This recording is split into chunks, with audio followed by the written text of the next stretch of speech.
नमस्कार। इस वीडियो में हम लोग दिल्ली पुलिस कांस्टेबल एग्जाम में रेशियो एंड प्रोपोर्शन से जो क्वेश्चन पूछा गया है, उसके सभी टाइप के जो क्वेश्चन है वो डिस्कस करने वाले हैं और देखने वाले हैं उस क्वेश्चन का बेस्ट अप्रोच क्या हो सकता है। तो चलिए सेशन को स्टार्ट करते हैं।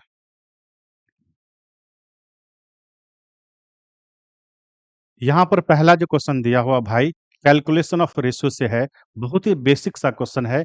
इसे तुम सेकंडों में सॉल्व कर पाओगे। समझो मेरी बात को। देखो, एक्स और वाई का रेशियो दिया हुआ है, वाई और जेड का रेशियो दिया हुआ है, जेड और डब्ल्यू का रेशियो दिया हुआ है। इसको कंबाइन करके रेशियो बनाना है x is to y is to z is to डब्ल्यू, और पूछा जा रहा है कि इसका मान क्या होगा। मेरी बात को ध्यान से समझना और इस बात को तुम ध्यान रखना। इन सब रेशियो को, यानी कि दो और दो से ज्यादा जब रेशियो दिया हो उसको कंबाइन करना हो, तो इन सब रेशियो को अगर तुम कंबाइन करोगे तो कंबाइन करने के बाद जो रेशियो होगा उस रेशियो में भी एक्स और वाई का जो रेशियो होगा वो 2:3 होगा। वाई और जेड का जो रेशियो होगा 4:7 होगा। मतलब मैं तुमसे ये कहना चाह रहा हूं कि जो आंसर होगा उस आंसर में भी एक्स वाई का रेशियो 2:3, वाई जेड का रेशियो 4:7 और जेड डब्ल्यू का रेशियो 7:3 होगा। और इस बेसिस पे तुम ऑप्शन को एलिमिनेट कर सकते हो और बड़ी जल्दी तुम आंसर तक पहुंच सकते हो। अब यहाँ पर देखो, इसके आधार पर हम क्या कर रहे हैं, ऑप्शन को एलिमिनेट कर रहे हैं। तो मैं तुमसे पूछूं, इन चारों ऑप्शन में से किस ऑप्शन में एक्स और वाई का रेशियो 2:3 है? अब यहाँ पर देखो, इस ऑप्शन में 2:3 है, तुम कहोगे सर नहीं है। यहाँ पर देखो 2:3 है, तुम कहोगे सर नहीं है। यहाँ पर देखो 2:3 है, तो यहाँ पर है। आगे भी चेक करो, यहाँ पर 2:3 है तो ये भी नहीं है। यानी कि इसी बेसिस पे तुमने तीन ऑप्शन को एलिमिनेट कर दिया। इसका मतलब ये है मेरे भाई, इसका आंसर हो जाएगा ऑप्शन सी हो जाएगा। बहुत ही बेसिक सा इजी सा क्वेश्चन था। अगला क्वेश्चन देखो, मैं तुमसे फिर से बता रहा हूं, मैं बहुत आराम से तसल्ली से तुमको समझाने की कोशिश करूंगा ताकि तुम मेरी बात को अच्छे से समझ जाओ। अब इस तरह के क्वेश्चन में क्या होता है, ज्यादातर स्टूडेंट कंफ्यूज होते हैं कि इस तरह के क्वेश्चंस को अटेम्प्ट कैसे करें। देखो, समझो मेरी बात को, ये इक्वेशन पे बेस्ड हो सकता है, ठीक है? तो इस तरह के क्वेश्चन को अटेम्प्ट करते वक्त बड़ी सावधानी रखनी है। ये ध्यान रखना है कि इन सब को ऐड करोगे तो कुछ ऐसा निकल सकता है क्या, या फिर तुम इन सब को ऐड करने के बजाय किसी दो को ऐड करके तीसरा को माइनस कर दो तो कुछ निकल सकता है क्या, ये उसी टाइम में तुमको सोचना होगा। अब यहाँ पर देखो, ये तीन दिया हुआ है, a+b-c रेशियो, ये रेशियो और ये रेशियो दिया हुआ है 4:5:9। अगर मैं इन सब को ऐड करूं, इन सब को ऐड करूं तो यहाँ पर देखो, ये हो जाएगा भाई 18k। इसका कॉमन टर्म मैं k मान लेता हूं, ठीक है भाई? तो 18k। अब समझना मेरी बात को, इन सब को ऐड करना है। ऐड करोगे भाई, ये c माइनस में है और c प्लस में है, कैंसिल हो गया। ये a प्लस में है और a माइनस में है, कैंसिल हो गया। यहाँ पर b माइनस में है और b प्लस में है, कैंसिल हो गया। अब तुम्हारे पास रिमेनिंग क्या बचा? इन सबको ऐड करोगे तो रिमेनिंग क्या बचा? तो तुम देखोगे भाई, रिमेनिंग जो बचा मेरे पास वो a प्लस का b प्लस का c रिमेनिंग बचा। वो कितना बचा? 18k। अब तुमको ध्यान रखना है भाई, क्या इस बेसिस पे तुम अलग अलग मान a का, b का और c का निकाल सकते हो क्या? क्योंकि हमसे पूछा गया है a:b:c का मान क्या होगा। ठीक है? अब यहाँ पर देखो भाई, इनसे कंपैरिजन करके देखो, तो ये है a प्लस का b माइनस का c, और ये दिया हुआ है भाई, यहाँ पर तुम देखोगे तो 4k दिया हुआ है। अब देखो, इनमें से इसको हटा दें तो a और b टर्म तो कैंसिल हो जाएगा, बच जाएगा c। इसका मतलब ये है कि इन दोनों से हम c का मान निकाल सकते हैं। अब यहाँ पर देखो, माइनस कर लो। इससे माइनस करोगे भाई तो ये पार्ट कैंसिल हो जाएगा और ये 2c हो जाएगा, और 2c का मान क्या हो जाएगा? 14k। तो c बराबर हो जाएगा भाई 7k। यानी जो c का मान होगा 7k, c का जो भी मान होगा वो 7 का मल्टीपल होगा, चूंकि 7 प्राइम नंबर है। देखो यहाँ पर, अब इन चार ऑप्शन में से c का मान जो है वो 7 का मल्टीपल ये है। तो इसका मतलब ये है मेरे भाई कि इसका आंसर ऑप्शन डी हो जाएगा। तुम इसे c का, b का और a का अलग अलग मान निकाल के भी कर सकते हो, लेकिन यहीं से आंसर निकल गया, इसलिए इससे ज्यादा कैलकुलेट करने की जरूरत नहीं है। ठीक है? अगला क्वेश्चन देखते हैं। यहाँ पर देखो, ये भी क्वेश्चन उसी तरह का है मेरे भाई, जैसा पिछला क्वेश्चन था। इसका मतलब ये है मेरे भाई कि इस तरह का क्वेश्चन एग्ज़ाम में फ्रीक्वेंटली पूछा जा सकता है ना? आगे आने वाले एग्ज़ाम जो है उसमें तुमसे पूछा जा सकता है, क्योंकि फ्रीक्वेंटली पूछा गया है। देखो 2020 में पूछा गया है ये भी 2020 में पूछा गया है, ठीक है? अब यहाँ पर इस क्वेश्चन को देखो, है ना? ये रेशियो दिया हुआ है 2:3:1, पूछा जा रहा है 5W माइनस का 3x माइनस का z, रेशियो 3W, इसका मान पूछा जा रहा है ना? अभी यहाँ पर कन्फ्यूज़न है कि तुम इसको ऐड करोगे तो भी कुछ बनता हुआ दिख नहीं रहा है, तो सोचो। अब यहाँ पर देखो 2 और 1 कितना हो जाएगा? 3 हो जाएगा। इसका मतलब ये है मेरे भाई कि इन दोनों को तुम ऐड करोगे तो इसके बराबर हो जाएगा, क्योंकि इन दोनों का सम 3 के हो जाएगा और ये भी तुम्हारा 3 के है, ठीक है? तो दोनों बराबर हो जाएगा। ऐसे करके देख लेते हैं। अब यहाँ पर देखो 2x और x कितना हो जाएगा भाई? 3x हो गया। अब यहाँ पर देखो z और z तो यहाँ से कैंसल हो गया। प्लस का y हो जाएगा, माइनस का w। अब यहाँ पर देखो ये जो है y माइनस का z प्लस का 2w। अब यहाँ पर देखो भाई y और y तो कैंसल हो गया। इसका मतलब 3x बराबर जो हो जाएगा माइनस z प्लस का 3w। अब z को इधर लेके आओ, 3x प्लस का z बराबर हो जाएगा 3w, ये हो जाएगा। अब यहाँ से तुम कैलकुलेट कर सकते हो। कैसे कैलकुलेट कर सकते हो समझो। अब यहाँ पर तुम माइनस कॉमन ले लोगे तो क्या हो जाएगा? प्लस में आ जाएगा। इतना तो मैथ्स का बेसिक तुमको पता ही होगा। अब यहाँ पर देखो 5W माइनस का 3x प्लस का z। अब 3x प्लस का z है 3W। 5W माइनस का 3W क्या हो जाएगा? 2W। रेशियो क्या हो जाएगा? 3W। अब इसका मतलब ये है मेरे भाई कि इसका जो रेशियो हो जाएगा 2:3, तो इसका आंसर हो जाएगा ऑप्शन सी 2:3।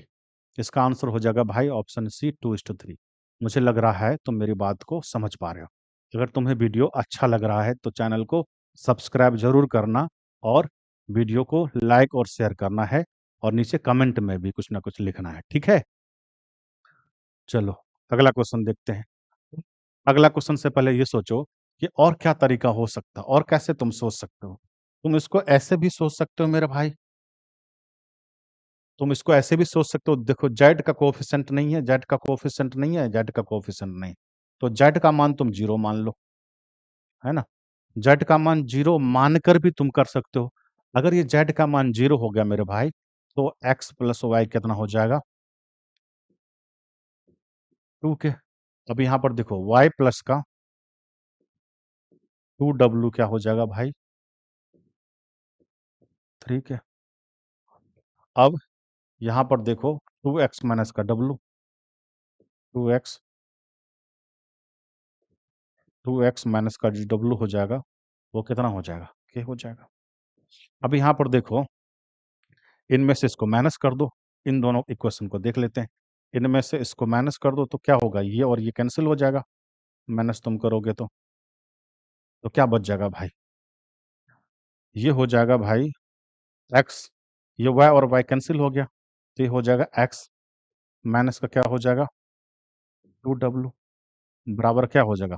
2k में से 3k माइनस करोगे, तो ये हो जाएगा भाई माइनस के। x माइनस 2w का मान हो जाएगा माइनस के। और यहाँ पर देखो, यहाँ पर जो है भाई 2x माइनस w का मान है k।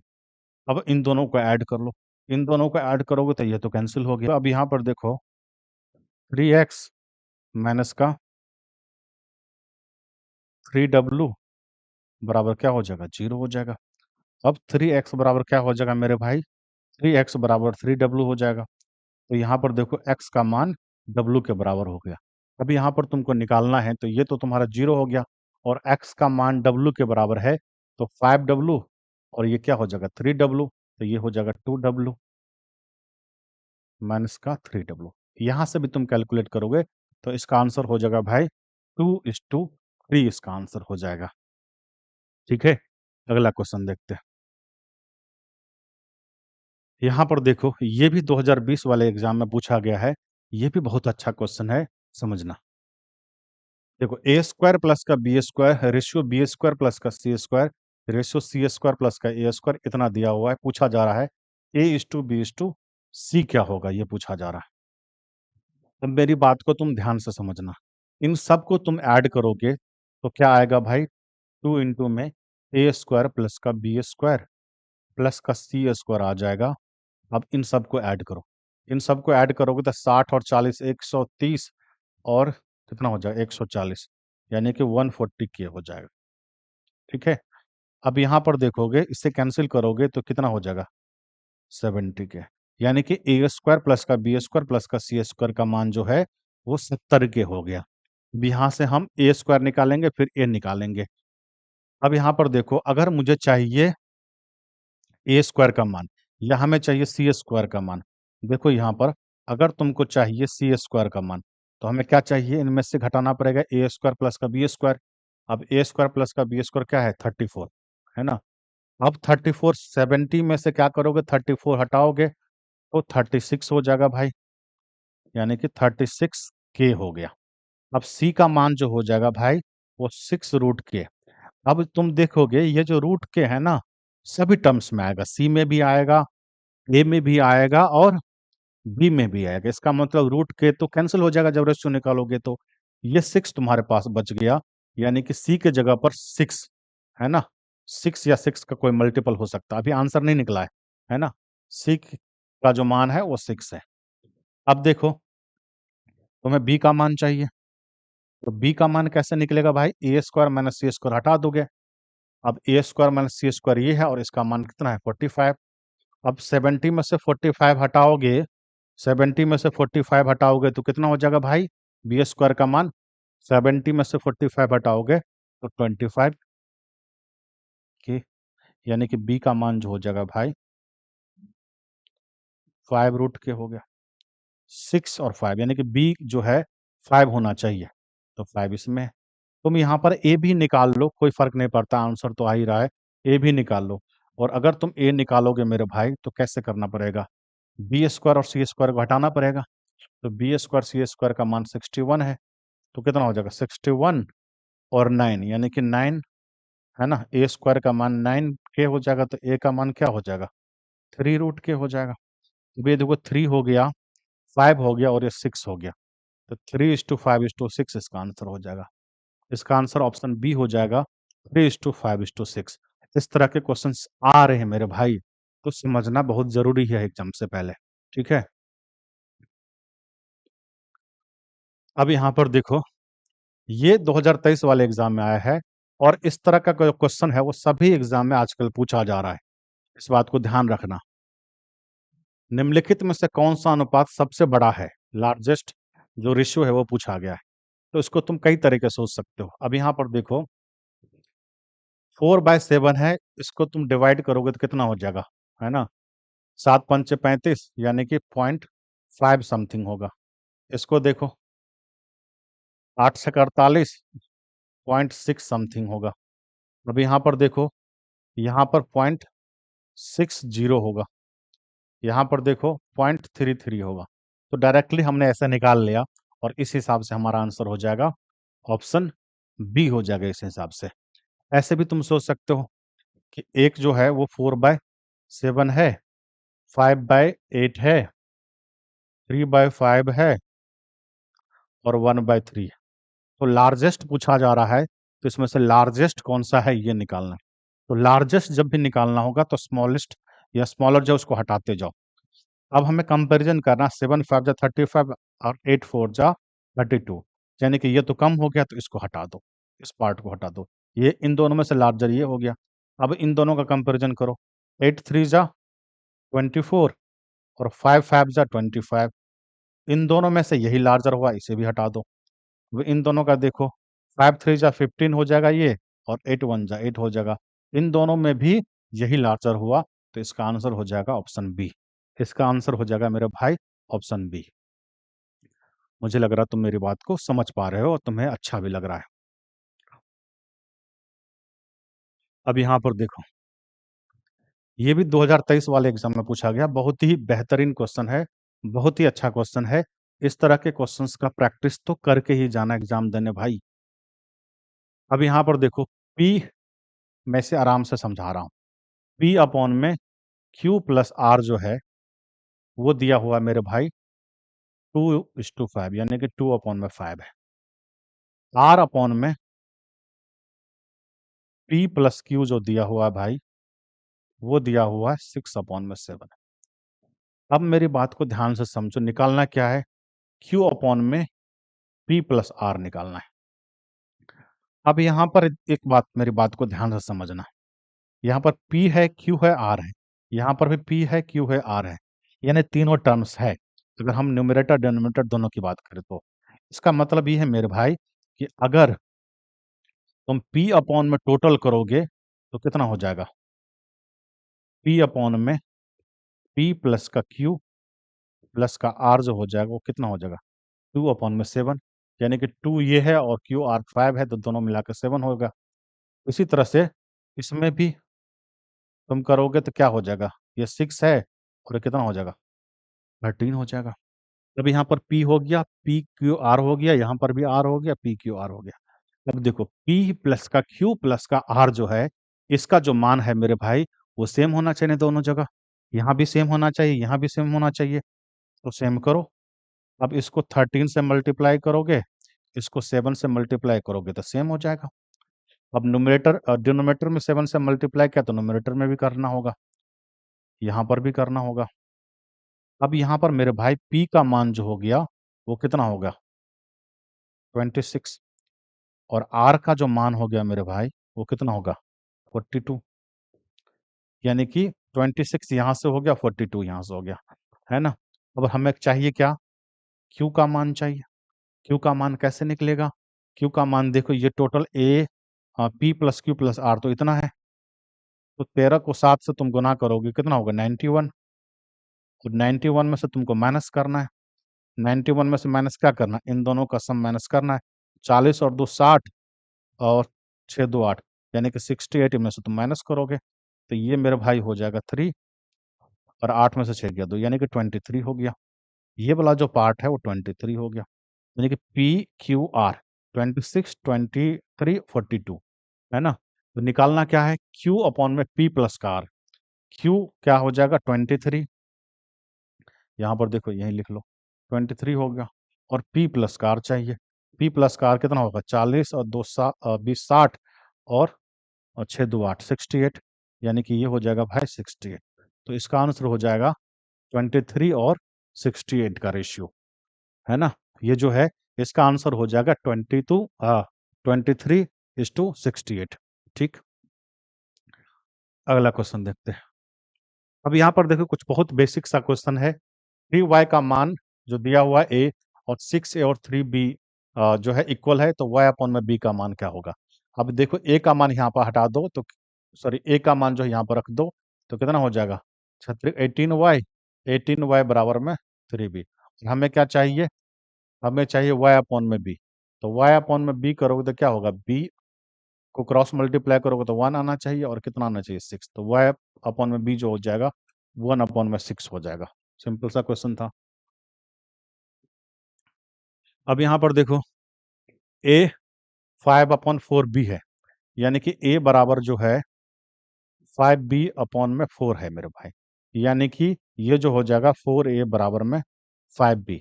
इसे डायरेक्टली भी तुम सोच सकते थे, लेकिन मैं तुम्हें समझा रहा हूँ। और a और b का जो रेशियो हो जाएगा मेरे भाई, वो क्या हो जाएगा? वो 5:4 हो जाएगा। अब इस बेसिस पे तुम एलिमिनेट करो। इस बेसिस पे एलिमिनेट करोगे तो ये तो होगा नहीं, है ना? ये हो सकता है 5 और 4, ये भी नहीं होगा। और 3 5 जा 3 4 जा, ये और ये हो सकता है। अब यहाँ पर देखो b बराबर जो है 2/10c है। b बराबर में 2/10c है, ये दिया हुआ है। यानी कि काट दो। इसका मतलब हो जाएगा b और c का जो मान होगा मेरे भाई, b और c का मान हो जाएगा 1:5, है ना? कैसे करते हैं देखो, 5b बराबर में 1c, तो b अपॉन में c तुम करोगे तो क्या हो जाएगा? ये हो जाएगा 1 और ये हो जाएगा 5, यानी कि 1:5। अब 1:5 किस में है? देखो, इसमें तो नहीं है, इसमें है। तो इसका मतलब इसका आंसर जो हो जाएगा ऑप्शन डी हो जाएगा। इस तरह के भी क्वेश्चन कैलकुलेशन ऑफ रेशियो से पूछा जाता है। अब यहाँ पर देखो 1/a रेस to 1/a is to 1/b is to 1/c दिया हुआ है, a is to b is to c निकालना है। और इस तरह का दिया हो मेरे भाई, तुमको a is to b is to c निकालना हो तो तुमको कुछ नहीं करना है, क्या करना है, a का निकालना हो a is to b is to c। अगर a का निकालना हो, इसका निकालना हो तो इन दोनों को मल्टीप्लाई करो, कितना हो जाएगा 15। b का निकालना हो तो इन दोनों को मल्टीप्लाई करो, कितना हो जाएगा 10। और c का निकालना है तो इन दोनों को मल्टीप्लाई करो, यानी कि 15 इज टू 10 इज टू 6, है ना। तो यहाँ पर दिया हुआ 15 इज टू 10 इज टू 6, ये आंसर हो गया, है ना। 15 इज टू 10 इज टू 6 इसका आंसर हो गया। यहाँ पर देखो, ये रेशियो दिया हुआ 2023 वाले एग्जाम में पूछा गया है। 3x is to y is to 2z, ये दिया हुआ है, तो इसका मान 48 दिया हुआ है, तो z का मान 2z का मान क्या होगा, है ना। अब यहाँ पर देखो 3x बराबर 6 है, तो इसको तुम कॉमन टर्म कुछ मान लो, है ना। तो इसका मतलब मेरे भाई x का मान हो जाएगा 2 के, x का मान हो जाएगा 2 के, y का मान है भाई 5 के दिया हुआ है, z का मान क्या हो जाएगा, z का मान भी हो जाएगा 2 के। अब इस पे तुम बिठाओ, है ना, 2 के हो जाएगा x का मान, तो ये हो जाएगा भाई 10 के, y का मान 5 के है तो ये हो जाएगा 15 के, और z का मान 2 के है तो ये हो जाएगा 8 के, यानी कि 10 के प्लस का 8 के 18 के, यानी कि ये हो जाएगा भाई 3 के, और 3 के का मान जो है वो 48 है, तो k का मान हो जाएगा 16। k का जो मान हो जाएगा भाई वो 16 हो जाएगा। और हमें क्या निकालना है, हमें निकालना है 2z का मान। z का मान दिया हुआ है 2k, और हमें 2z का मान निकालना हो तो क्या हो जाएगा 4k हो जाएगा। और 16 मल्टीप्लाई में 4 करोगे, 4 मल्टीप्लाई में 16 करोगे तो कितना हो जाएगा 64 हो जाएगा, और इसका आंसर हो जाएगा ऑप्शन डी। बहुत ही बेसिक सा क्वेश्चन था, इजी क्वेश्चन था। अगला क्वेश्चन देखते हैं। अब यहाँ पर देखो रेशियो के कैलकुलेशन से था, अब जो क्वेश्चन आ रहा है प्रोपोर्शन के कैलकुलेशन से। प्रोपोर्शन का मतलब होता है मेरे भाई, प्रोपोर्शन का मतलब होता है, देखो यहाँ एक रेशियो है और यहाँ एक रेशियो है, ये दोनों रेशियो अगर इक्वल हो जाए, है ना, तो ये होता है प्रोपोर्शन। अब इसमें क्या होगा, इन दोनों को मल्टीप्लाई करो, इन दोनों को मल्टीप्लाई करो, बराबर होगा, BC बराबर क्या हो जाएगा, AD हो जाएगा। अब यहाँ पर देखो, ये है प्रोपोर्शन में है, ये प्रोपोर्शन का साइन है, x का मान निकालना है, यानी कि 21 अपॉन में 60 बराबर में 7 अपॉन में x हो गया। अब देखो 7 या 21 और से काटोगे तो ये 20 हो गया, तो भाई x का मान कितना हो जाएगा, x का मान हो जाएगा 20, इसका आंसर हो जाएगा C20। अब देखो मध्य समानुपात, है ना, जब टर्म्स कंटिन्यूड प्रोपोर्शन में दिया होता है तो एक बात ध्यान रखना, उसका जो मीन प्रोपोर्शन होता है, मान लो ये ए और बी है, दो टर्म है, ये कंटिन्यूड प्रोपोर्शन में है, तो इसका जो मीन प्रोपोर्शन होगा मेरे भाई वो इस तरीके का होता है, ये होता है मीन प्रोपोर्शन। इसका मतलब होगा भाई एक्स स्क्वायर बराबर हो जाएगा ए बी, यानी कि एक्स का मान जो हो जाएगा रूट के अंदर में ए बी, यानी कि तुमको अगर मीन प्रोपोर्शन निकालना हो तो मीन प्रोपोर्शन निकालने के लिए जो दो टर्म दिया हुआ है उन दोनों को मल्टीप्लाई करो, और मल्टीप्लाई करने के बाद क्या करना है, उसका स्क्वायर रूट निकालना है। अब इन दोनों को मल्टीप्लाई करो, 361 मल्टीप्लाई 144, और इसका स्क्वायर रूट क्या हो जाएगा, इसका स्क्वायर रूट भाई ये ये हो जाएगा, ये हो जाएगा 12, और ये हो जाएगा 19, तो यूनिट डिजिट 8 हो गया, इसका मतलब ये हो जाएगा भाई, इसका आंसर ऑप्शन बी हो जाएगा, ऑप्शन बी, इसका आंसर ऑप्शन बी हो जाएगा, ठीक है।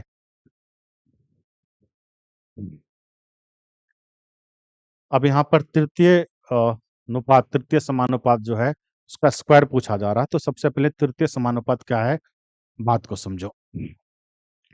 देखो जब दो टर्म कंटिन्यूड प्रोपोर्शन में हो, ठीक है, उसका हमें तृतीय समानुपात निकालना हो तो वो होता है भाई A/B और B/X, ये होता है तृतीय समानुपात। यानी कि ये हो जाएगा भाई x बराबर में, इसको तुम और समझो ऐसे, यानी कि A/B हो गया, ये बराबर में B/X हो गया। इसका मतलब मेरे भाई x बराबर क्या हो जाएगा, B² ये हो जाएगा। x बराबर क्या हो जाएगा, B²। यानी कि तुमको अगर थर्ड प्रोपोर्शन निकालना हो तो तुम जो सेकेंड टर्म है, दूसरा टर्म है, उसका स्क्वायर करोगे अपॉन में a करोगे। यहाँ पर 36 और 12 है, का तृतीय समानुपाती का वर्ग क्या होगा, स्क्वायर क्या होगा, पहले निकाल लेते हैं। यानी कि 12 मल्टीप्लाई में 12 अपॉन में क्या हो जाएगा 36। अब 12 तिया 36 और 3 चौके 12, तो इसका स्क्वायर निकालना, 4 का स्क्वायर निकालोगे तो कितना हो जाएगा, 16 हो जाएगा इसका आंसर। तो यहाँ से तुमने थर्ड प्रोपोर्शन निकालना भी सीख लिया कि थर्ड प्रोपोर्शन हम कैसे निकालेंगे, तृतीय समानुपाती कैसे निकालेंगे। देखो, एक समानुपात में पहला, दूसरा और चौथा पद दिया हुआ, पहला पद, दूसरा पद और चौथा पद दिया हुआ है। तीसरा पद क्या होगा ये पूछा जा रहा है। तो पहला पद जो है भाई वो 15 है और दूसरा पद है 25, है ना। तीसरा पद तुमको निकालना है और चौथा पद दिया हुआ है 75। 25 तिया 75, तो तीसरा पद जो हो जाएगा भाई वो हो जाएगा 15 तिया कितना हो जाएगा 45। तो तीसरा पद जो हो जाएगा वो 45 हो जाएगा। सिंपल सा क्वेश्चन था। अब यहाँ पर देखो, इनका फोर्थ प्रोपोर्शन और इनका भी फोर्थ प्रोपोर्शन, जब तीन टर्म्स जो है, थ्री टर्म्स कंटिन्यूड प्रोपोर्शन में दिया होता है तो जो उसका फोर्थ प्रोपोर्शन होता है वो सबसे इजी होता है। देखो, ए, बी और सी कंटिन्यूड प्रोपोर्शन में, तो उसका फोर्थ प्रोपोर्शन जो होगा भाई A/B हो जाएगा और C/X हो जाएगा, है ना।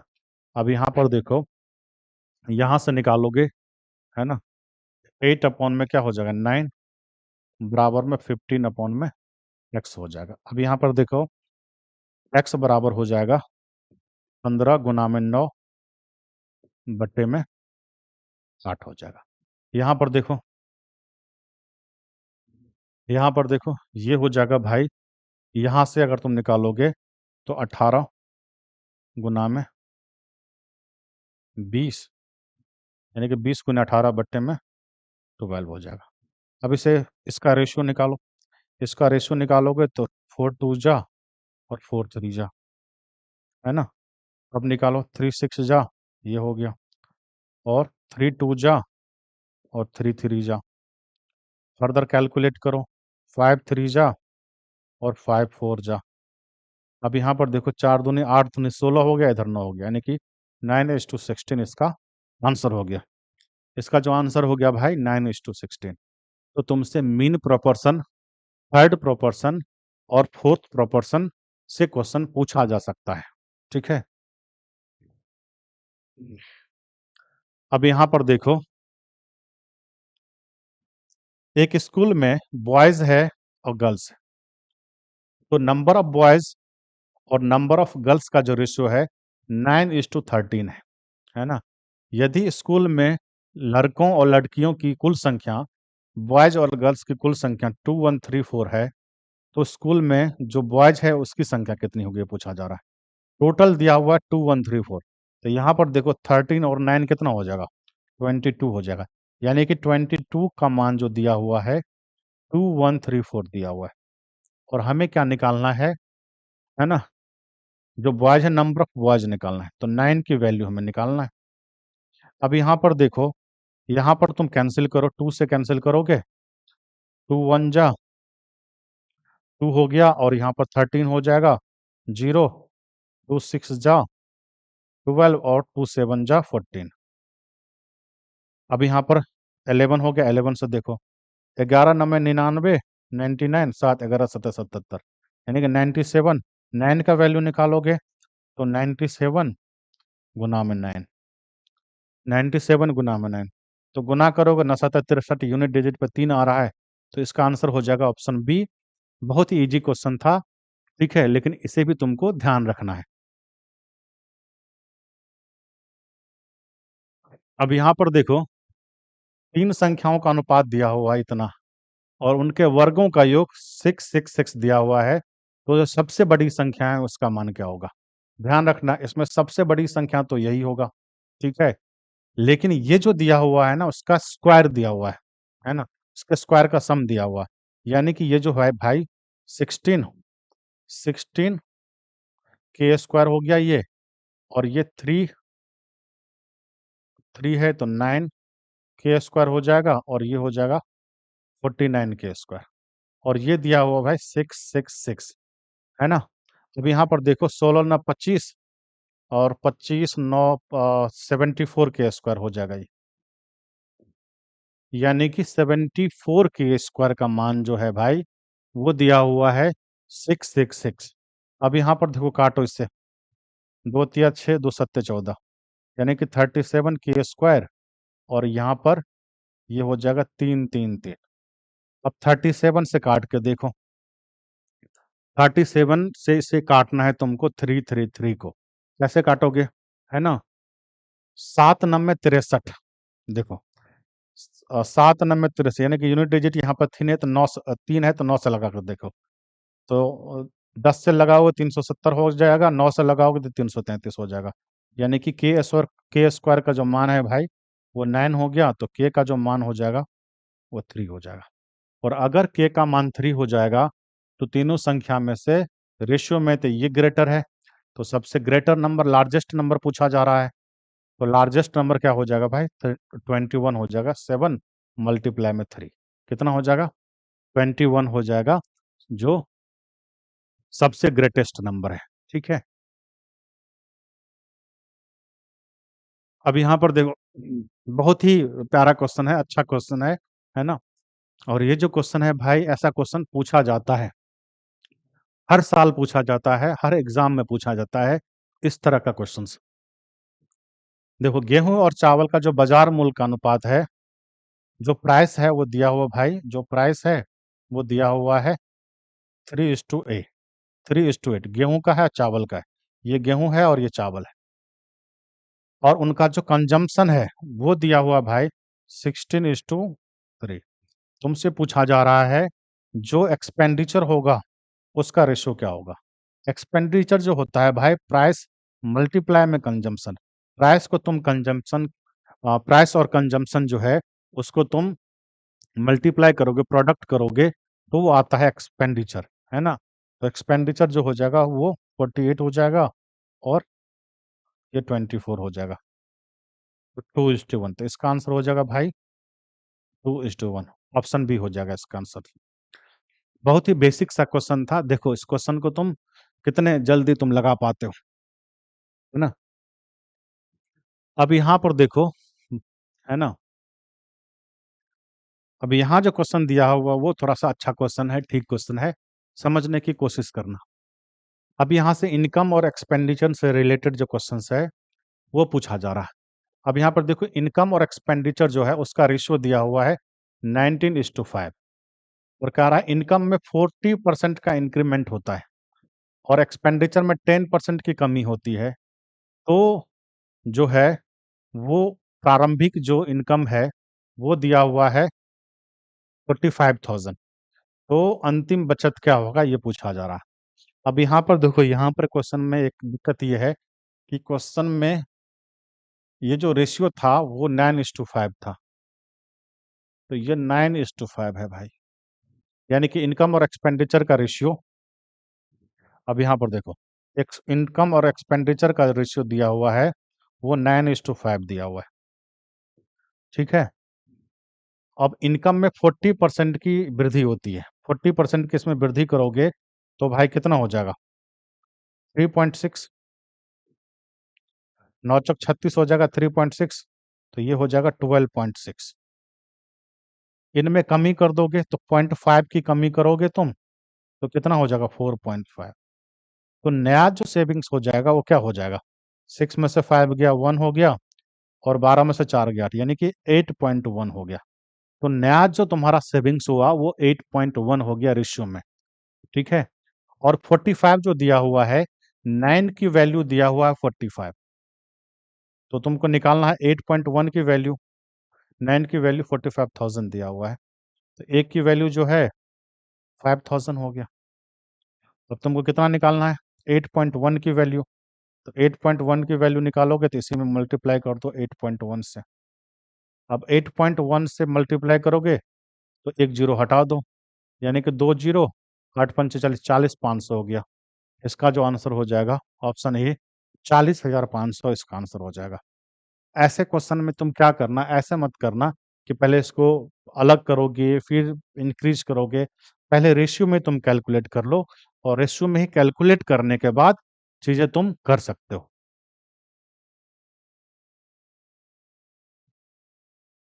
अब यहाँ पर देखो, पी का वेतन और क्यू का वेतन का अनुपात 2:3 है। पी और क्यू का वेतन का अनुपात 2:3 है। क्यू और आर के वेतन का अनुपात जो है 4:5 है। तुमसे पूछा जा रहा पी का वेतन और आर के वेतन का अनुपात क्या होगा। तो पी का तो 8 हो गया भाई, इन दोनों को गुना करो, ये 12 हो गया पी का और आर का। तो 8 अनुपात में पी क्यू हो गया, ये आर हो जाएगा भाई, ये हो जाएगा क्यू और आर हो जाएगा 5 से 15, है ना। ये हो जाएगा पी, माफ करना, ये हो जाएगा पी क्यू आर, यानी कि आर का जो बहुत इजी क्वेश्चन है, आर 15 है, पी 8 है, तो इसका आंसर हो जाएगा ऑप्शन डी। ये बहुत ही बेसिक सा क्वेश्चन था, ठीक है। अब यहाँ देखो, है ना, यहाँ पर जो क्वेश्चन दिया हुआ है कि रेशियो में हम चीज़ों को कैसे ऐड करें, रेशियो में जो कांस्टेंट वैल्यू है उसको कैसे ऐड करें। जैसे देखो, रेशियो दिया हुआ है 8.5, है ना, इसमें इंक्रीज करना है। तो ऐसा नहीं है कि तुम इसमें 2600 इंक्रीज कर दो। रेशियो में हम इंक्रीज नहीं कर सकते हैं, क्योंकि रेशियो जो होता है ना, जो रेशियो होता है कंपेरेटिव वैल्यू होता है, एग्जैक्ट वैल्यू नहीं होता है ना। मान के चलो, ए और बी का जो रेशियो दिया हुआ है 2:3 दिया हुआ है, इसका मतलब ये नहीं कि ए 2 है और बी 3 है, हो सकता है, लेकिन जरूरी नहीं कि ए 2 हो और बी 3 हो। कब हो सकता है? जब इसका, ये जो है ना, इसके बीच एक मल्टीप्लायर होता है जिसको कॉमन टर्म बोलते हैं। अब ये एग्जैक्ट वैल्यू हो गया। अभी तक ये था कि ए अगर 2 है, अभी तक ये था कि ए अगर 2 है तो बी 3 है। इसका मतलब है भाई कि ए अगर 2 है तो बी कितना है? 3 है। अब यहाँ पर देखो, राम और श्याम का जो इनकम है 8:5 है। यदि राम और श्याम के इनकम में इतना इंक्रीमेंट हो जाता है तो उसका अनुपात हो जाता है भाई 15:11 हो जाता है। तो श्याम का वेतन क्या है, ये तुमसे पूछा जा रहा है। 8 के है, 5 के है, 2600 ऐड करोगे यहाँ पर 2600 ऐड करोगे तो ये हो जाएगा 15/11 हो जाएगा। तो श्याम का वेतन पूछा गया, ऐसे भी कैलकुलेट कर सकते हो, श्याम का वेतन पूछा गया। अब यहाँ पर देखो, अगर तुम 2600 ऐड करोगे तो 11 से मल्टीपल हो जाएगा, है ना। इनमें से देखो किसमें 2600 ऐड करोगे, इसमें अगर तुम 2600 ऐड करोगे तो 7600 हो जाएगा, नहीं होगा। इसमें तुम 2600 ऐड करोगे, कितना हो जाएगा? 6×5 = 11, 71 हो जाएगा, ये भी नहीं होगा। इसमें तुम 2600 ऐड करोगे, 3×2 = 5 = 6, 61 हो जाएगा, ये भी नहीं होगा।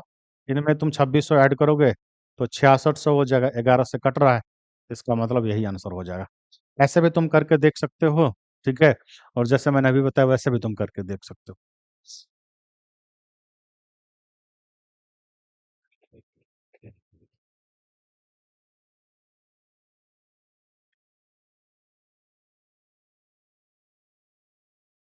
अब यहाँ पर चलो, यहाँ पर देखो, ए और बी का जो इनकम का रेशियो है 3:4 है। ए और बी है और इनकम का रेशियो 3:4 है भाई, और उनके एक्सपेंडिचर का रेशियो 2:3 है। और जो सेविंग्स है भाई वो क्या है? 6000 है ये, और ये भी 6000 है। अब मेरी बात को ध्यान से समझना, ठीक है, मेरी बात को ध्यान से समझना भाई, कि अगर यहाँ पर तुम देख रहे हो, ये इनकम का जो रेशियो दिया हुआ है, इसके कॉमन टर्म अलग होगा और इसके कॉमन टर्म अलग हो सकता है। अब यहाँ पर देखो, सेविंग का रेशियो 1:1 तो हो गया ये, ठीक। अब क्या देखो, 3 माइनस 2 करोगे तो 1 आ रहा है, 4 माइनस 3 करोगे तो 1 आ रहा है। इसका मतलब ये है कि ऑलरेडी पहले से कॉमन टर्म इस रेशियो का भी और इस रेशियो का भी इक्वल रहा होगा, और कॉमन टर्म इक्वल रहा होगा तब तुम ऐड और सब्सट्रैक्ट कर सकते हो। तो 3 में से 2 गया, 1 आ गया, यानी कि 1 का वैल्यू 6000 है। तो पूछा क्या रहा, बी का मासिक आय, बी है 4, 1 की वैल्यू 6000 है तो 4 की वैल्यू कितना हो जाएगा, 24000। बेसिक सा क्वेश्चन था।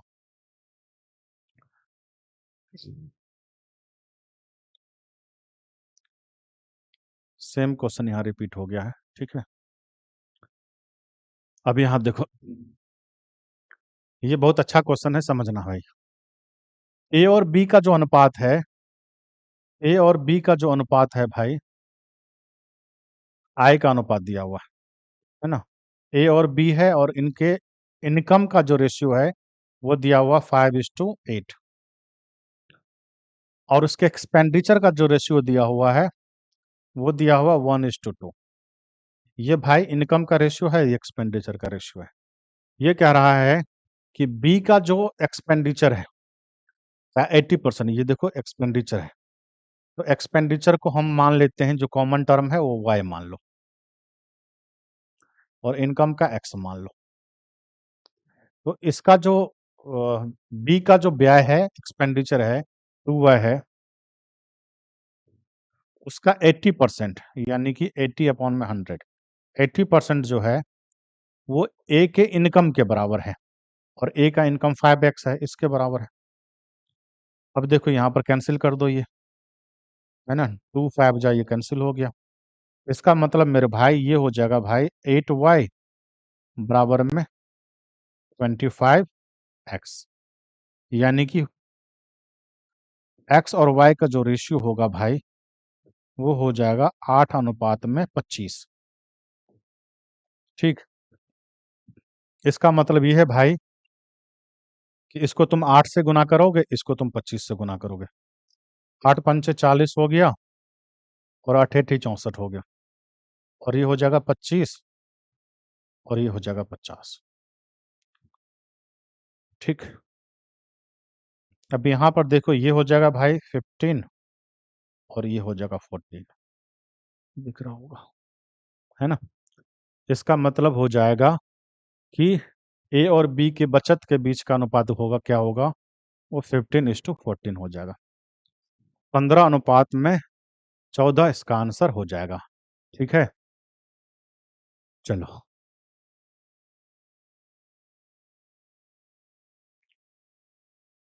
यहाँ पर एक और जो क्वेश्चन देखो, 2023 वाले एग्जाम में पूछा गया है। दिया हुआ है कि ए बी सी के आय का अनुपात ये दिया हुआ है। ए की आय तिगुनी कर दी जाए तो ये 9 हो गया, सी की आय दुगुनी कर दी जाए तो ये 8 हो गया, और बी की आय को समान रखा जाए तो 5 हो गया। तो इसका नया रेशियो क्या हो गया, 9:5:8, इसमें कुछ था नहीं। अब यहाँ देखो, देखो 1900 रुपए की राशि को ए बी और सी में डिस्ट्रीब्यूट करना है, और इस प्रकार डिस्ट्रीब्यूट करना है कि बी को ए से 100 ज्यादा मिले। ए है भाई, बी है और सी है, यानी कि बी को ए से 100 ज्यादा मिले। अगर इसको एक्स मिल रहा है तो इसको एक्स प्लस 100 मिलेगा। ठीक है, और सी को बी से 200 अधिक मिले, इसको इससे 200 अधिक मिले, इसको इससे 200 अधिक मिले। अब यहाँ पर देखो, तो उनका जो शेयर है उसका रेशियो क्या होगा, ये पूछा जा रहा है। इनका जो शेयर होगा उस शेयर का रेशियो क्या होगा, और हमें डिस्ट्रीब्यूट करना है 1900 को डिस्ट्रीब्यूट करना है। अब यहाँ पर देखो, यहाँ पर जो है भाई, ये जो है इससे 200 ज्यादा है। अब रेशियो में देखोगे तो यहाँ पर 7 2, ये एक ज्यादा है तो ये नहीं होगा। यहाँ पर 2 ज्यादा और ये एक ज्यादा है, और ये 9 7 16, और ये कैंसिल नहीं हो रहा है। यहाँ पर 2 ज्यादा तो है और यहाँ एक ज्यादा है, तो यहाँ भी कैंसिल नहीं हो रहा है। अब यहाँ पर देखो, यहाँ पर एक ज्यादा है और यहाँ 2 ज्यादा है। 8 6 14 5 19, 1900 हो गया, तो ये 500, ये 600 800, 100 इससे ज्यादा, इससे 200 ज्यादा है, तो यही आंसर हो गया। ऐसा भी तुम कैलकुलेट कर सकते हो। अदरवाइज तुमको क्या करना पड़ेगा, इनको ऐड करो, 3x प्लस में क्या हो जाएगा, ये हो जाएगा भाई 300। 3x प्लस का 300 बराबर क्या हो जाएगा भाई, 1900। यहाँ पर जो है भाई 3x प्लस का 300 बराबर हो जाएगा 1900। यही है ना भाई, इससे 200 ज्यादा है। यहाँ पर कुछ गलत हो गया भाई।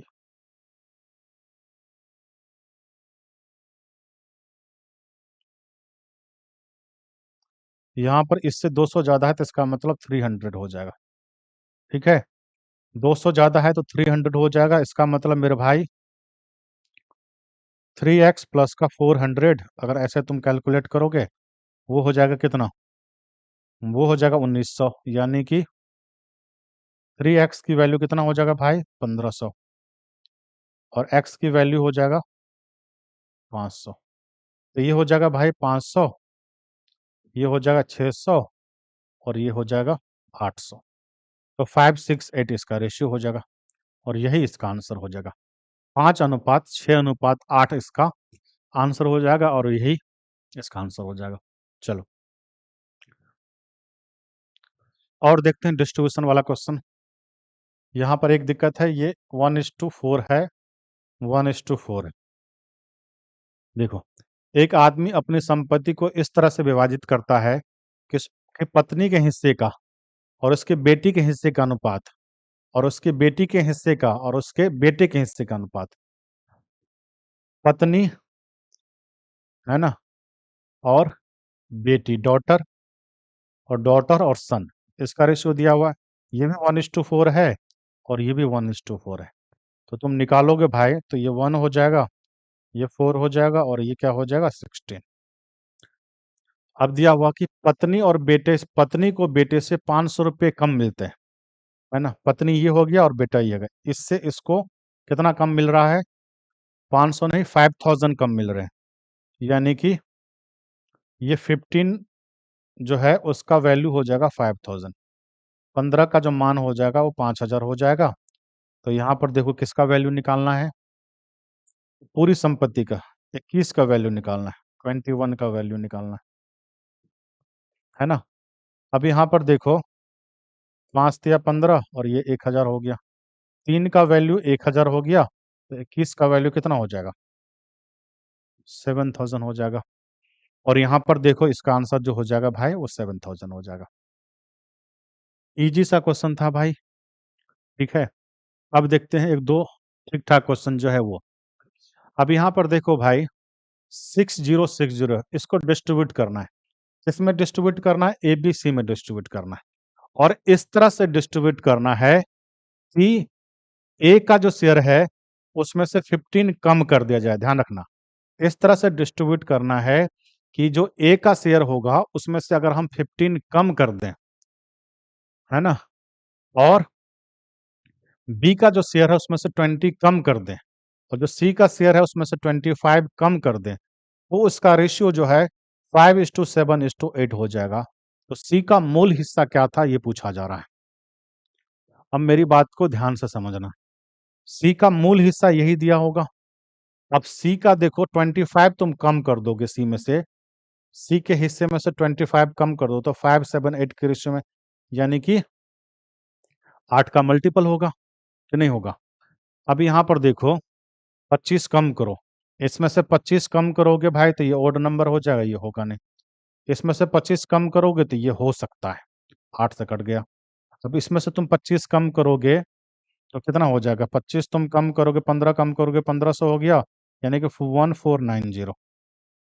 और 8 का डिविजिबिलिटी रूल ये कहता है कि लास्ट का 3 डिजिट करो। 8 पंचे 40, 8 से 48 नहीं कट रहा है, ये भी नहीं कट रहा है।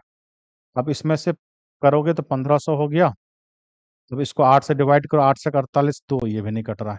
इसका मतलब ये है मेरे भाई कि इसका आंसर ऑप्शन बी हो जाएगा, है ना, 2425 इसका आंसर हो जाएगा।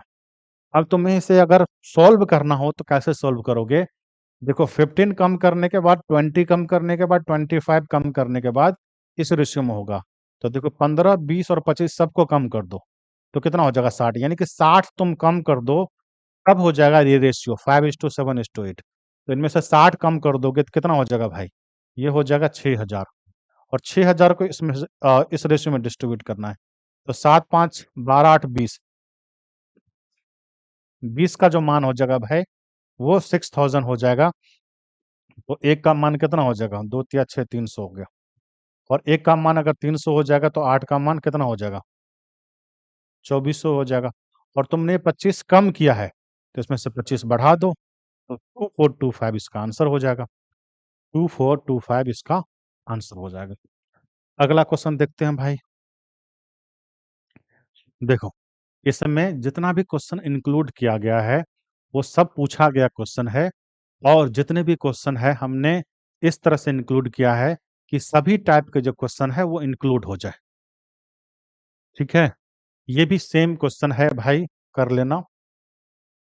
अब यहाँ पर देखो,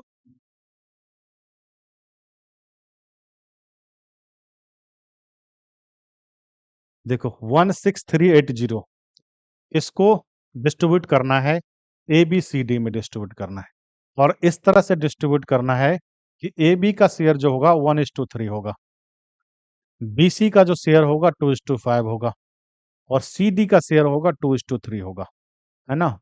तो सी के हिस्से में कितनी राशि आई ये पूछा जा रहा है ना, सी का मान पूछा जा रहा है। देखो यहाँ पर ए और बी है मेरे भाई, वो कितना है? 1:3, ध्यान देना मेरी बात को। बी और सी जो है, बी और जो सी जो है भाई वो 2:5 है। ठीक है, और सी और डी जो है भाई वो कितना है? 2:3। और हमें क्या निकालना है? ठीक है, सी के हिस्सा पहले A is to B is to C is to D निकाल लो। A is to B is to C is to D निकाल लो। अब यहाँ पर देखो, ए निकालोगे तो इन सब को मल्टीप्लाई करो, 4 हो जाएगा ए का। बी निकालना है भाई, तो बी इस तरह से तुमको पता ही होगा, है ना।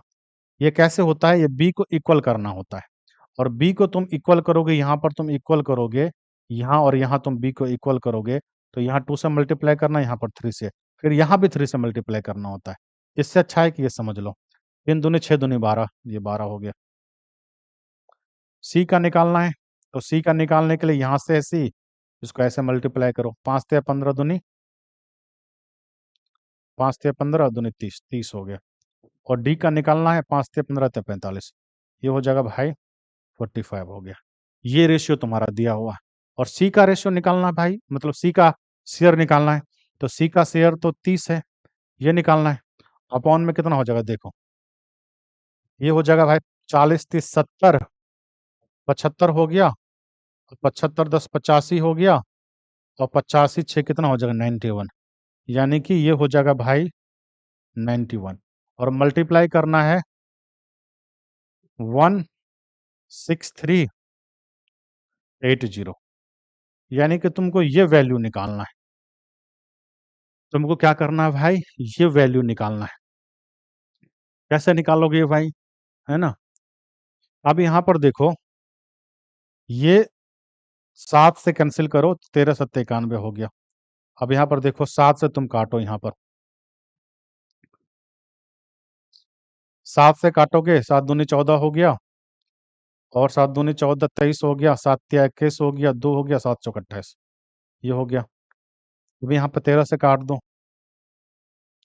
13 एकम 13 हो गया 10, 13 अठे 104, 180 हो गया। यानी कि 180 को 30 से गुना करो, ये तुम्हारा आंसर हो जाएगा, और ये हो जाएगा 5400। इसका आंसर हो जाएगा भाई 5400, 5400। ठीक है। अब देखो अगला क्वेश्चन, अगला क्वेश्चन देखो।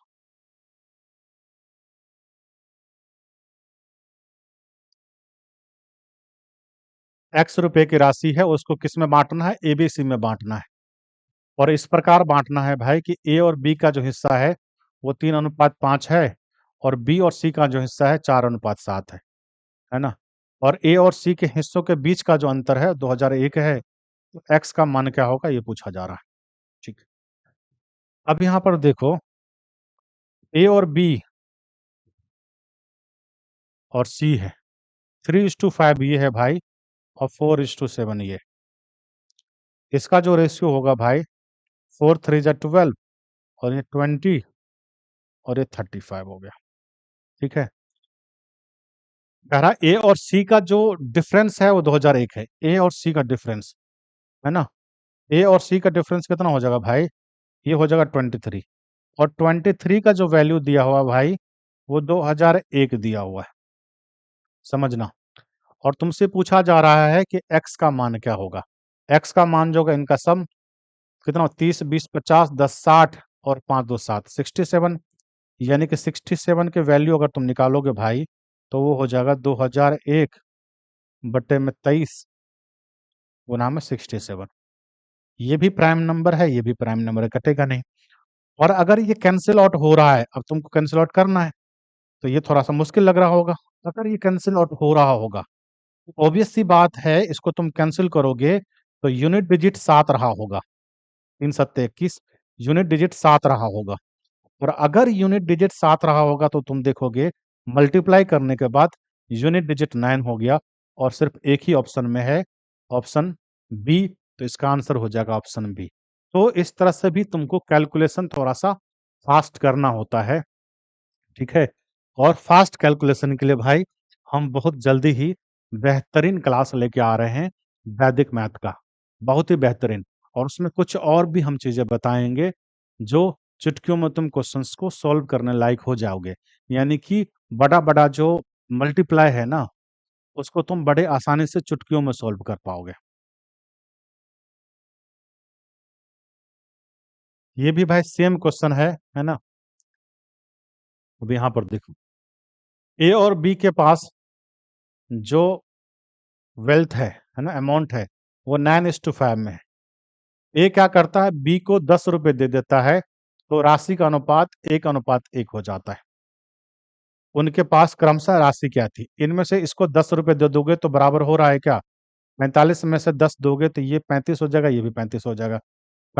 35 में से 10 दोगे तो ये 35 हो जाएगा, ये तो होगा नहीं।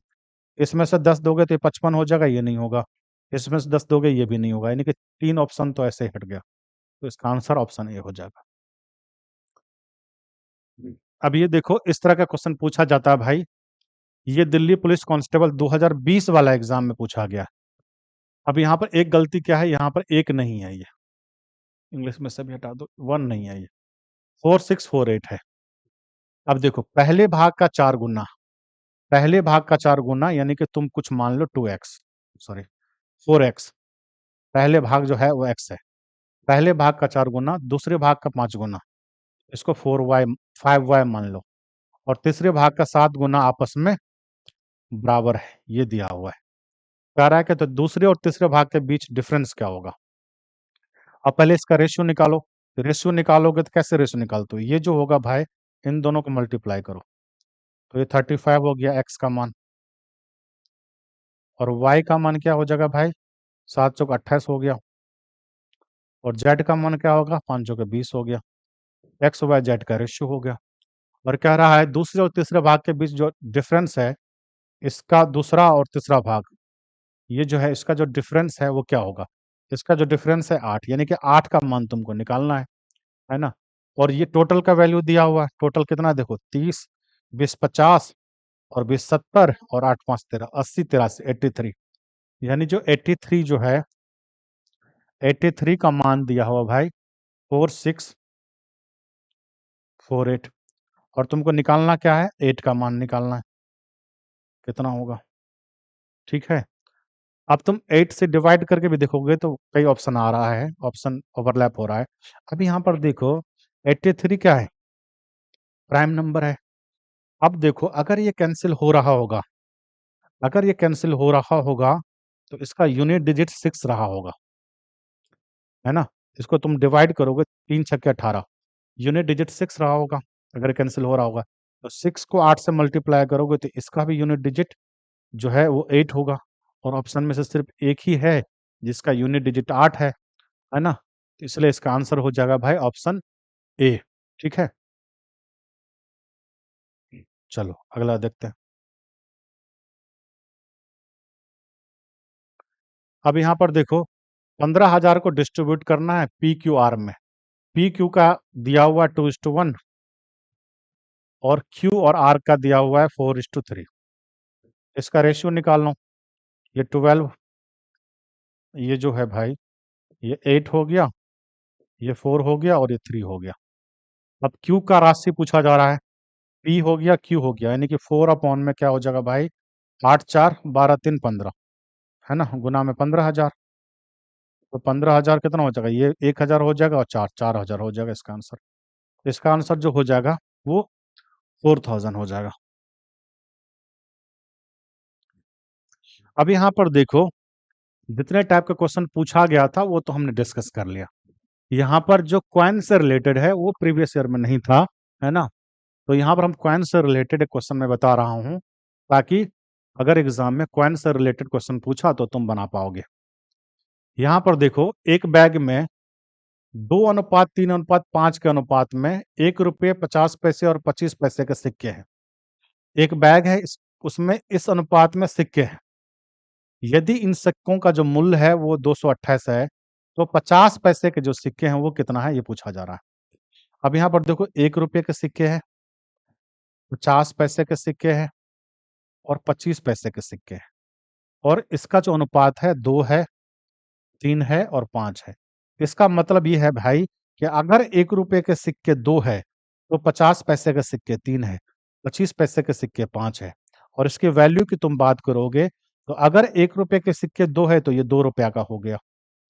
अगर 50 पैसे के सिक्के 3 है तो ये ₹1.5 का हो गया भाई। और अगर 25 पैसे के सिक्के 5 है, ₹1 25 पैसा हो गया। अब टोटल देखो, ₹2, एक ₹3, एक ₹4, यानी कि ₹4.75। और इसका जो वैल्यू दिया हुआ भाई वो 228 दिया हुआ है। एक का मान निकालो। एक का मान निकालोगे भाई, 228 अपॉन में 475 गुना में 100 पॉइंट हटाओगे तो। अब इसे कैलकुलेट कर लो। इसे तुम कैलकुलेट करोगे, 5 9 में 45, 2 5 25, ये 20 हो गया। 5 चौके 20, 5 एकन 5, 4 5 9 में 45, 19 हो गया। अब यहाँ पर 19 से काट कर देखो इसको, 19 कम 19, 3 19 दूना 38, यानी कि 12 चौके 48। एक की वैल्यू 48 हो गई। अब हमें चाहिए क्या, है ना, 3 की वैल्यू, है कि नहीं। एक की वैल्यू अगर 48 हो गया तो 3 की वैल्यू 40 या 120, 8 त्रिक 24, यानी कि 144। इसका आंसर जो हो जाएगा भाई वो 144 हो गया। इसका जो आंसर हो जाएगा वो 144 हो गया। ठीक है। इसी में अब यहाँ पर देखो, ये जो क्वेश्चन दिया हुआ भाई, यहाँ पर कॉइन्स का रेशियो दिया हुआ है और वैल्यू दिया हुआ है, ये है ना। इसमें दो तरह के क्वेश्चन बनते हैं, इसमें कॉइन्स का रेशियो दिया होगा और वैल्यू दिया होगा। ठीक है। दूसरा जो देखो वो क्या है, अब यहाँ पर देखो, वो वैल्यू का रेशियो दिया हुआ है और ये जो टोटल है वो कॉइन्स है, नंबर ऑफ कॉइन्स है। यहाँ भी वही बात है कि ₹1 के सिक्के हैं भाई, 50 पैसे के सिक्के हैं और 25 पैसे के सिक्के हैं। ठीक है। और उसका जो वैल्यू है, वो वैल्यू का रेशियो दिया हुआ है 8:4:3। इस बात का ध्यान रखना, ये जो है वो वैल्यू का रेशियो दिया हुआ है। और अगर ये वैल्यू का रेशियो दिया हुआ भाई, इसका मतलब कॉइन्स क्या होगा। अगर ₹1 का वैल्यू का रेशियो जो है वो ₹8 है, तो इसका मतलब 8 सिक्का होगा तभी ₹8 होगा। 50 पैसे का जो सिक्का है उसकी कीमत ₹4 है, तो इसका मतलब ये भी 8 सिक्का रहा होगा, है ना। 25 पैसे के सिक्के का जो वैल्यू है ₹3 है ना। तो यहाँ पर जो होगा वो 12 हो जाएगा। अब यहाँ पर देखो, जो कॉइन्स है 8 8, 12 8 20 और 8 28, यानी कि 28 की जो वैल्यू हो जाएगी भाई वो 280 हो गया। तो एक का जो वैल्यू हो जाएगा वो 10 हो गया। हमें क्या निकालना है भाई, हमें निकालना है 50 पैसे के सिक्के। यहाँ पर देखो, 50 पैसे के सिक्कों की संख्या कितनी होगी। अब यहाँ पर देखो, एक की वैल्यू अगर 10 हो गया, यहाँ पर 28 की वैल्यू 280 है तो एक की वैल्यू 10 हो गया। अब एक की वैल्यू भाई 10 हो गया, तो यहाँ पर तुम कितना का वैल्यू निकालोगे। 50 पैसे के जो सिक्के हैं भाई, ये तो वैल्यू है, तो ये वैल्यू है, एक की वैल्यू 10 है तो 40 हो गया वैल्यू। और वैल्यू 40 हो गया तो सिक्का क्या होगा, 80 हो गया। और यहाँ पर तुम ऐसे भी निकाल सकते हो, 8 की वैल्यू कितना हो जाएगा, 1 की वैल्यू 10 तो 8 की वैल्यू 80, तो इसका आंसर हो जाएगा 80, है ना? मुझे लग रहा है तुमको ये क्लास अच्छा लगा होगा, है ना? इस क्लास को पूरा ज़रूर देखना। अगर आपने इस वीडियो को पूरा देखा है और अगर आपको अच्छा लगा है, तो आप चैनल को सब्सक्राइब ज़रूर करें, वीडियो को लाइक और शेयर ज़रूर करें और कमेंट में भी हमें बताएँ, ठीक है? अगला जो चैप्टर है वो हम एवरेज डिस्कस करने वाले हैं और इसी तरह से जितने भी इम्पोर्टेंट क्वेश्चन है और जो अच्छे क्वेश्चन है, वही हम डिस्कस करेंगे क्योंकि एग्ज़ाम नज़दीक आ गया है, वही हम डिस्कस करेंगे। जो टॉप क्वेश्चन होगा वो डिस्कस करेंगे और उसी से कोशिश करेंगे कि सभी टाइप इंक्लूड हो जाए। तो चलिए मिलते हैं बहुत जल्दी, ठीक है? नेक्स्ट वीडियो में एवरेज के साथ। धन्यवाद।